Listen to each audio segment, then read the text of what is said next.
Hey everybody, welcome back to another episode of Staring at Map Screens. I am Salmy, and first of all, I need to apologize if I sound a little bit funny. I just got back from a doctor's appointment, so if I sound a little bit weird, a little bit groggy, I am feeling a little bit weird. I'm a little bit groggy, so please excuse me for that. The But doctor put as we his finger say, where? well, no. In my mouth, it was the dentist. Anyways, Oh, okay. yeah, I just came back from the dentist, so I still have a little bit of anesthesia on my system. So sorry about that. But as we say in show business, the show must go on. It doesn't matter if it rains or there's a hurricane outside my window or something. I am here, and we're here to discuss video games. So, and with me, as you heard about just now, is my partner in crime, Jersey. How you doing, Jersey? I'm doing great, man. Thank you for inviting me here. And you said we're gonna be playing and talking about video games. What game are we talking about? Yes. The game that we're gonna be talking about today is how do I say this name? Record of Lodoss War, Deedlit in Wonder Labyrinth. These nuts. But yeah, I was gonna say that 5 times fast, but I can't. With my lip all like knocked out as it is right now, I just can't. I really can't. But yes, that is the game that we chose for this episode. And before we start talking about the game, Jersey, did you know anything about this series per se? This Record of Lodoss War thingamajig? No, I did not know anything about it. I had never heard about it. And to my detriment, this game was like story.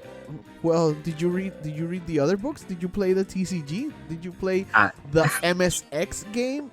No? Then you don't care about the story. You don't get it. There's not even a good summary of it. I guess I could find one online, but inside the game, it's like, now we're picking up. This is like a 10-book series, and we're dropped in book 8. It's like, what?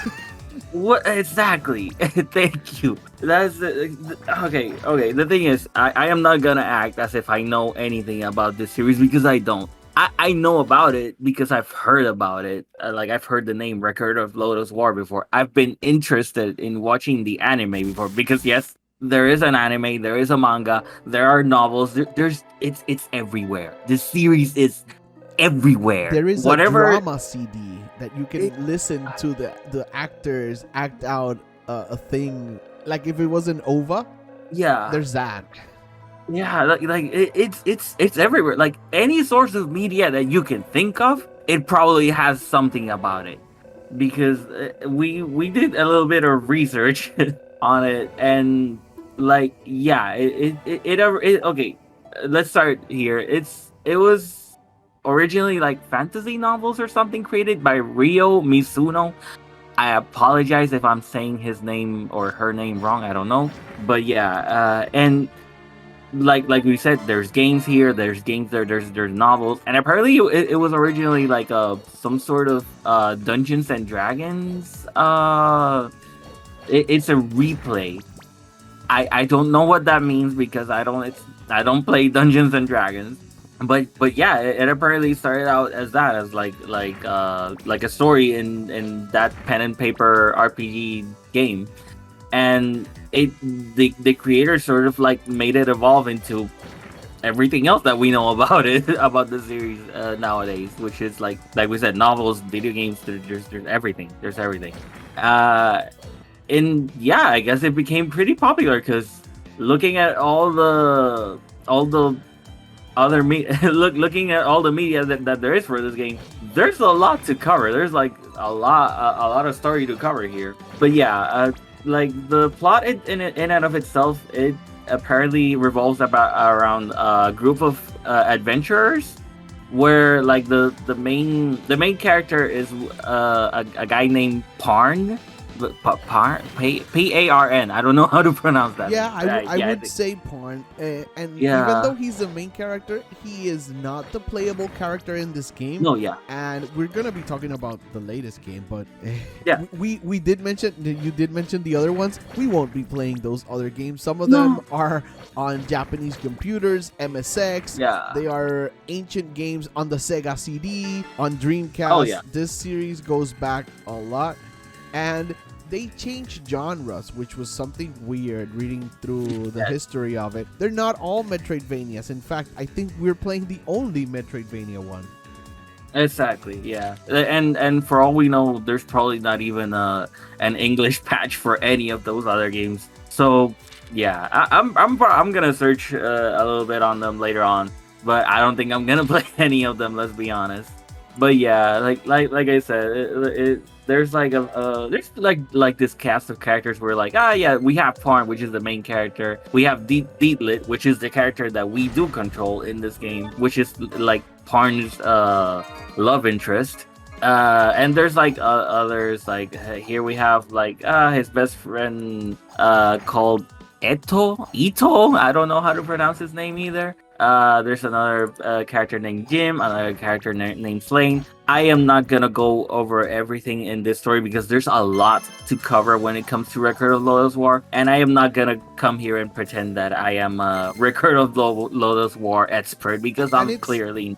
it's good that you don't, because the game doesn't do it either. The game will Yeah. throw out their names, and Deedlit will sometimes allude that she knew them or that they adventured together, but you don't get the backstory about any other character except for Parn being the love interest. You don't get anything. You don't know if some of them were rivals, some of them were previous friends, some of them were family. You don't know anything. You just, yeah, she knows their names and she's encountered them before, but the game just assumes that you read the books or read the manga, played the previous game, which was not a Metroidvania, and played the card game or whatever. So the story is the weakest point about this game, but it's good to know that there is some actual rich story behind it. Now, that said, let's talk about this game, Deedlit and Wonder Labyrinth, that I continue to call Deedlit, but I know it's Deedlit. So their names are super weird, so I do not blame you at all. This game is mechanically solid. I can tell that the developers are fans of Symphony of the Night. It is very apparent there is a suspiciously familiar after image that your character has, but the movement, the pixel art, it is very detailed, but it, even though it controls perfectly, that feels very modern, it feels a generation behind. It's like this game was designed for the PS3 or maybe the Xbox 360. It feels like it was designed for that era, because I played on an HD TV, and big ass TVs do not do this game justice. They do not. They honestly do not. I played it, at least my version. I played the Switch version. I do have the PC version, but the one that I completed was the Switch one. And being able to play on a small screen kind of did the game a favor, to be honest.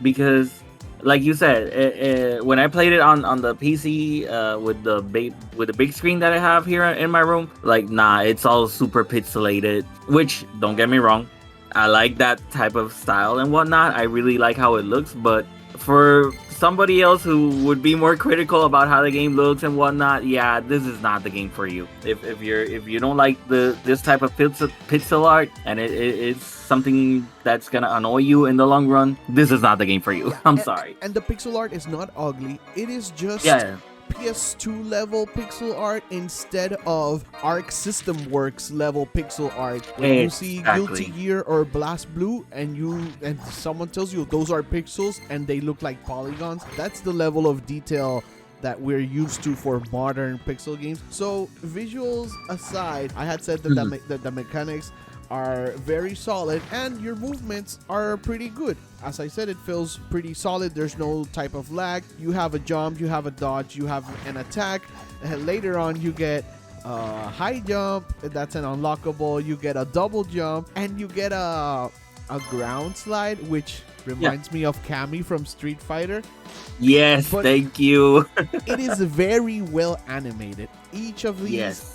these attacks, especially the high jump that you get later on, you get some effects around you depending on what spirit you have equipped. There are 2 spirits that you equip, either yeah. fire or wind, which are the weirdest. You would think Mhm. they would go fire and water or fire and ice. No, it's fire and No. wind. So Yeah. that's a thing, and it gets a little annoying when some enemies resist fire or wind. But the game's Yeah. mechanics are very well made, and I like the variety of weapons. This game, there is no best weapon. You can choose to go for power and sacrifice speed, or you could choose to go for a very speedy weapon and sacrifice power. And there are middling weapons. I don't know if you found them. There's a weapon that has HP steel or MP steel. And Yes. for the range weapons, there is a bow imbued with dark magic and a bow imbued with holy magic. And as Yep. far as I know, that's the only way you can attack with holy or dark. Aside from spells, like there's no other way to use those elements. So the main attributes are fire and wind. What did you Yeah. think about switching between these elements, Salmy? I'm gonna be honest. The first time that I played it, I was super confused because it kind of reminded me a little bit about this game. I think I'm gonna butcher this name. Ikaruga, I think is what it's called, which is a totally different game. It's a shoot 'em up. But you have to like constantly be switching between elements or colors of your ship to be able to dodge certain bullets and attack certain enemies and whatnot. That's sort of what it reminded me of, at least when I started playing it. Yes. Explain what happens when you attack with wind to an enemy that resists wind. You do absolutely no damage unless well, depending, because there are some enemies that resist wind. There are others that just plain out absorb wind damage, and vice versa. There are some enemies that resist fire, or they just flat out absorb it. Did you And notice the dice? They use dice in order to communicate this. You'll see a guard if an enemy resists wind, but there'll also be a die with a 6 and the little wind symbol next to its name, which is never explained, by the way. You just have to it's not. intuit it. Yeah, you just have to figure it out by yourself, basically. And yeah, you're pretty much thrown in there like, oh, okay, just go ahead, figure it out. There's like a bunch of dice that appear whenever you defeat an enemy. Figure out what that does. I don't know, man. you played Metroidvanias before, I guess. You've experienced like a record of Lodoss War before, I guess, because that's Metroidvanias and dice don't really mix that well, but this game does try. One thing that sticks out to me in this game is when depending on the weapon you equip, you will actually see it. Every weapon is visible when you attack, and the 3-hit combo is different if you're holding a spear, if you're holding a sword, if you're holding a big double-handed sword, if you're holding a boomerang, which boomerangs are really cool, and I use them a lot in there. I found 2 of them, and I use them a lot during this game. And the bows too. You have different bows that you can use for your ranged attack, also magic. But each bow, some of them look more mechanical, some of them look made of bones, some of them look wooden, and they would have benefited, in my opinion, from a little bit more detail in the pixel art. But you could still tell some of the details, and I liked what they were going for. It just, once again, felt a little held back by the animation style. Exactly. Yeah, the whole animation style and how the game looks and whatnot. It's like you said, basically, that it's more reminiscent of older consoles rather than current gen. Like, for example, what are we in right now? Switch, PS5, and Xbox Series X. Like, yeah, it feels like at least 1 or 2 consoles before the ones that we have right now. And even for PC standards, for PC gaming standards, it's a game that I will not shy away from saying that it does look old. I'm not saying that it looks bad, but it does look quite old, and you have to get used to how the game looks if you wanna be able to enjoy the game to the fullest and whatnot. old and traditional, I would call it. The Yeah. labyrinth, the map of the game, the castle, so Yeah. to speak, is very intuitive and easy to read. There are Yes. color-coded doors. You get a purple key, you can open the purple doors, etc. There are upgrades that you can find because there are areas that you can't jump to, or there are areas that you can't crawl to until you get those upgrades, and they are very easy to read on the map. But being an older style design game, you can't mark the map like you can in modern games, and they sort of want Right. you to learn the map. The warps really reminded me of Castlevania games, and Yes. the map isn't bad. It was easy to read, but at one point I felt it was a little bit too simple. What did you feel about the map and exploration in Deedlit? For in my case, since I'm gonna be honest, I am not one to use markers in Metroidvanias. I just usually go with where the game sort of expects me to go next. And if I find a new upgrade, like let's say for example, oh, I get a double jump. Oh, so now there's I have to go back and explore and see where this double jump can help me out in. And I actually like that, like doing that in Metroidvanias. I like getting lost but not really lost because you have a map. But yeah, like I like to be able to like explore a little bit. Oh, like, oh, okay, I can reach this area which I couldn't do so before, and I get rewarded for it because that's pretty much the essence of Metroidvanias. Like you get rewarded for exploration.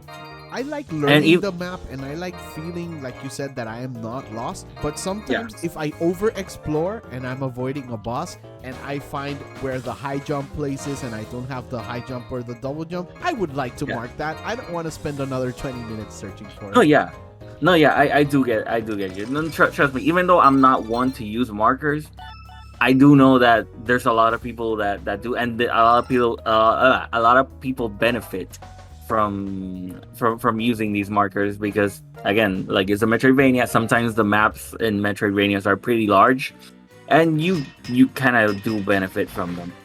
But yeah, overall, this map, I would say that it's not super huge compared to other Metroidvanias, because that's another thing. This game is a little bit on the short side. Like it took me, let's say on my first run, it took me like 8 hours or so to finish it. So it's not a game that it's like super long. Like let's say, I don't know, something like I don't want to say Metroid Dread because that was a little bit short for me too. But the map is way bigger in comparison to what it's like in Deedlit. Other comparisons maybe Castlevania. Like even though those are not super long games, they're still longer than what Deedlit would be like. But yeah, the map in and of itself, for me, it wasn't a problem to be able to navigate through it.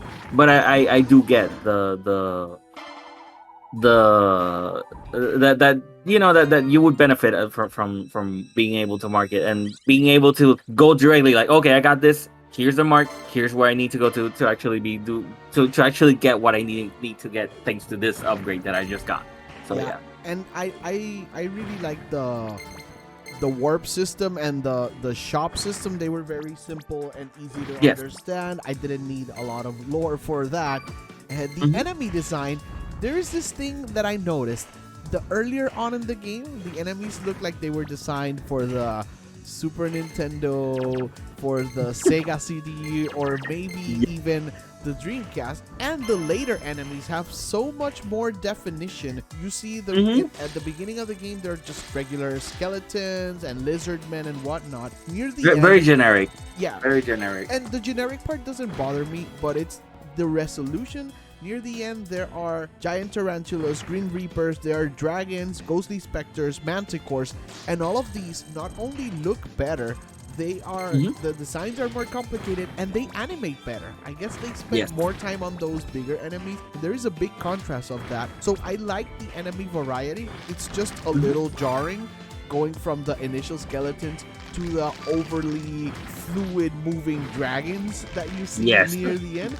And I like that the later on they are deadlier. later on being better designed, that's just very weird for me. I always like a good screen filling enemies, and this game does have a variety from very small enemies to big enemies, and even like spectral enemies that you see a puff of smoke and then it'll become an enemy. That is something I like seeing in a game. This game, as I said, was very straightforward in terms of exploration and combat. Something that isn't straightforward, and it tries to be its own formula but ends up being just like a longer Mega Man formula, are the bosses. The bosses are kind of the highlight because the story is nonsense. So the bosses are pretty challenging. I think you did like them as well. And they don't have AI like in modern games that you can break and the boss is reacting to you. Instead, they have patterns like Mega Man bosses, but the patterns are very long, or are longer than you'd expect. So you have to test your memory, your reaction time, and you have to recognize these patterns. Talk to me, what did you think about the bosses in the game, Simon? So yeah, it's like you said, like they have like a pattern that it cycles through, like, oh, it's gonna do this attack, then it's gonna do this attack, then it's gonna do this attack, and then it's gonna go back to the first one. That in and of itself, it didn't bother me as much as like some people would probably complain about that for one reason or another. But honestly, for me, it didn't bother me at all, because even though they do have patterns, like a set pattern, they can be quite challenging, especially the late game bosses, where they kind of have certain attacks that you go like, when you first face them, you go like, how the heck am I supposed to dodge this? Because for some reason suddenly, like, oh, they do an attack that is either like it fills the screen with something that's gonna hurt you, or they do an attack like and then super quick they follow it up with something else. And yeah, figuring that out is a little bit tricky, but once you do, and once you're able to beat the bosses and whatnot, you feel like, oh, okay, like I was able to do this, even though it was kind of hard, but hey, I got through it. There is one thing that did kind of like I wouldn't say that it annoyed me, but I was like, oh, okay, so it's like that, huh? Which I felt like there's like a certain point in the game where the bosses show like a sudden difficulty spike per se. Like, for example, you go against the dragons and you see them as this big, huge bosses, but they're not that hard in comparison to like the human-like bosses, for example, where they're like super fast and they have a bunch of attacks, and some of them are, like I said, are kind of like screen-filling attacks. And yeah, like I found that kind of weird that, okay, so you put me against this huge monster and he turns out to be like, not, I don't want to say a pushover, but sort of easy, and then you put me against a human and suddenly the human is stronger than the dragon. That sort of makes no sense. I'm sorry. Yeah, the game is a little bit uneven in that sense. I like that the boss screens felt busy sometimes. There was smoke, fire on the floor, daggers flying around, and it was busy in the good way that wasn't overwhelming. It never felt bullet hell to me. And dragon bosses, they're a little bit gimmicky but interesting. And as I said, those huge sprites, I love that. And the human-sized bosses, I found to be a little bit more brutal, because they require you to be more precise in your gameplay. And bosses that have a second stage or a third stage, that just hurts me personally. That's just an affront against me, because eventually I found that you could buy potions and take potions into the boss fights, and then there was no problem. But trying to beat a multi-stage boss when I just defeated the first stage and I'm at like no HP is one thing. The game does have a cool mechanic that if your fire is completely filled, you can switch to the fire spirit and get healed, or vice versa. And that, it's slow healing, but it is something. And it works. I actually did enjoy that. About the difficulty spike that you mentioned, I did notice it. I just felt that they didn't know what else to do to finish the game. And these bosses, and then we like them, we do face them a lot of times. I have a question for you.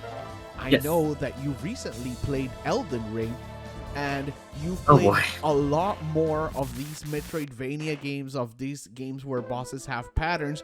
How do you feel on the boss pattern versus the AI that you encountered in Elden Ring? The boss in Elden Ring does have a pattern, but it has Yes. AI, so it will react to you and your position and your movements. The bosses in Deedlit will do their attack regardless if you're standing behind them, if you're on the air, or if you're all the way across the map. So Exactly. what do you feel about it? AI versus Ah, patterns.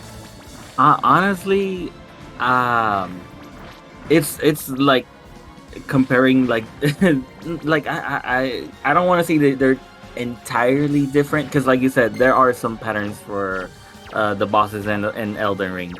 Like for example, I fought Yeah, Margaret. I Margit. don't know how to say. Yeah, that guy, that dude. I fought that boss, right, and I was able to find a pattern to it. I was in that boss for like how many tries? 20, 30 tries? Granted, at the time that I went against that boss, I was in a friend's house and I was under leveled when I went against Margaret. I was like super under leveled, super not prepared for that boss fight. But even then, I was able to figure out, oh, like okay, he has a pattern, and he also, like you said, he also has an AI. For example, like oh, like he has a pattern, but if you do something, Margaret is gonna recognize that, and he's gonna counter you in one way or another. So you have to always be on your toes in Elden Ring. You cannot sleep on it at all. You need to always be aware of every single detail, every single action that the boss does, every single reaction to every one of your attacks. And yeah, that makes it sort of different from here, which is just like oh, pattern, learn it, go with it. Do you So think Metroidvania bosses would benefit from having a mix of patterns and AI, like reaction AI? honestly, I would like to see that. Like I'm pretty sure that there's probably some Metroidvania out there that we haven't played yet that probably has that, but I think it could. I honestly think it could benefit because again, like it's a system that is gonna keep you always on your toes. Like you're gonna have to be aware of everything that the boss does, and you're gonna have to be aware of everything that you do, so that you don't screw up that encounter and end up dead. So yeah, like it would be an interesting thing to see. Like I said, there's probably one out there that already does this, and I mean yeah, I think like for example, like maybe Symphony of the Night, I think does it. Like it sort of has like patterns and AI, but people have played this game so many times that they already know how to manipulate the AI to do what they want. So hey, but yeah, like yeah, there's that, and even though that the bosses might have AI plus patterns, there's still a way to go around it, and they're gonna be beatable at the end of the day. Yeah, But yeah, definitely. The game is not yeah, impossible. I told you I had exactly. trouble with one boss specifically, and as I said, I got some potions. I leveled up a bit, which you see the damage. It isn't great, but everything is incremental in this game. Yes. And since the bosses are the best part, they really use those bosses more than once, which is Hmm. something that was expected, but I liked it. It wasn't too much for me. After finishing the game, you do unlock a boss rush mode if anyone wanted to try the bosses again. So Yes. overall, the weakest point still stands out in Deedlit is the story, because you are inside this wonder labyrinth and you're facing your memories. The memories, they call them trials. Your end goal is to escape the maze, and there is like an evil entity or something controlling the labyrinth, which Yes. wants you to succumb to your memories and live with your resurrected loved ones. You don't even know how many of your loved ones are truly gone. They only confirm that Parm is gone. And Yeah. that's about as much as I could gather. I know I could learn more about the story reading the manga, watching the anime, or playing the other games, but I really wanted to discover something, and at the end of the game I was unsatisfied with what I learned about the story.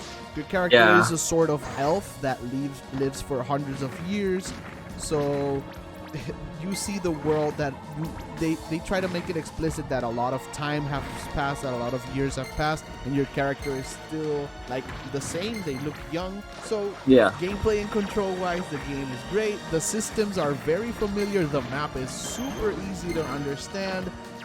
The switching back and forth is not the best thing ever between fire and wind, but I never hated it. I found it annoying in a room where there were 6 enemies and some were fire, some were wind. So Yes. only the minotaurs. You know what I'm talking about? The minotaurs, Yeah. the flying lizards, and the scorpion. Mm-hmm. Those Yep. rooms were the worst because you had to Yes. switch back and mummies, and there were mummies. The 4 enemies. mummies, yeah. Yeah. Yeah, yeah, I do get that. That room was Those rooms unrelenting. were the worst because you have to keep switching back and forth. But other than that, I really did like this game. Is there anything I'm missing, Salmy? Tell me your thoughts. Like, summarize your Deedlit thoughts for me. Well, honestly, I think we pretty much covered everything. Like you said, story is the weakest link. But everything else, it kind of covers all the bases of a Metroidvania pretty well, like with a few minor hiccups here and there. But overall, this game is actually really, really good. It's one game that I see myself replaying from time to time. Because yes, there are some Metroidvanias that I actually love going back into. And yeah, like honestly, it's a game that I really did enjoy. And I honestly would love to see more, not just a Deedlit in or record record of Lodoss War related, but more from this team in specific, because I also played another Metroidvania that they did before this one, which is a Toho Metroidvania, Luna Knights it's called. And I also love that one. Like though that one is actually one of my favorite Metroidvanias to play from time to time. So yeah, this team, I always forget their name. I think that they're like called Why So Serious or something like that. But yeah, I always forget their name. Let me search it. I am doing these people an injustice, not knowing who they are. Like I can tell you, this game was developed by Team Ladybug, and it was Ladybug, published yes. by Playism and Why So Serious. It has two There you- publishers, thank two you. publishers, Thank you. and Team Ladybug is the developer. You're gonna have to tell me off screen, what the other game that you played from them was, because I'm curious to see how their art style differs. Because in Lodoss, it definitely feels throwback, and I hope this art style does justice and is kind of in line with the Dreamcast, the Sega, and the Super Nintendo game. But yeah, they, with a different sort of approach and this sort of expertise, I think they could make a really great game. So I am curious there. And Salmy, are you ready to rate this game? sure thing. Let's put a big old score on this one. All right, go first. Go ahead. All right. So for me personally, I think this game would be. At first, I gave it a 7, but I'm gonna bump it up to an 8. I'm sorry. I just really enjoyed playing this game. As we said already, the main flaw is story-wise. It does nothing to explain what's going on, and but either way, this is a game that you can play without caring so much about the story, and you can just go and enjoy, like, oh, get lost around the map, gather all the upgrades. I'm pretty sure that there's already people speedrunning and whatnot. I am not gonna speedrun this game. No, thank you. I'm sorry. I love enjoying the game as casually as possible. But yeah, I'm gonna give it an 8 out of 10 from my part. That's cool, and the story point stands as the weakest link, but I am Yes. going to have to subtract 2 points from your 8, I'm going to give it a 6 because Oh boy. even though it felt solid, I never loved the exploration of it. The map was pretty simple. And my other subtraction is the upgrades. There are missable HP and MP upgrades. And Oh yes. I guess they could have been more clever in the ways to hide them. I know they did something cool. There is a QR code inside the game. And if you scan that QR code with your phone, you'll get a mission. And if you do that mission, I don't know what you get because I didn't do it. It was defeat 100 of one specific enemy. And it is a very annoying enemy that respawns. So I did not do that QR. Did you do it, Salmy? I did not do that one that you're mentioning. I didn't even know that was in the game. But I did do another one. I showed you the QR code. Anyway, Yeah. you scan the QR code with your phone and it tells you kill 100 of one enemy.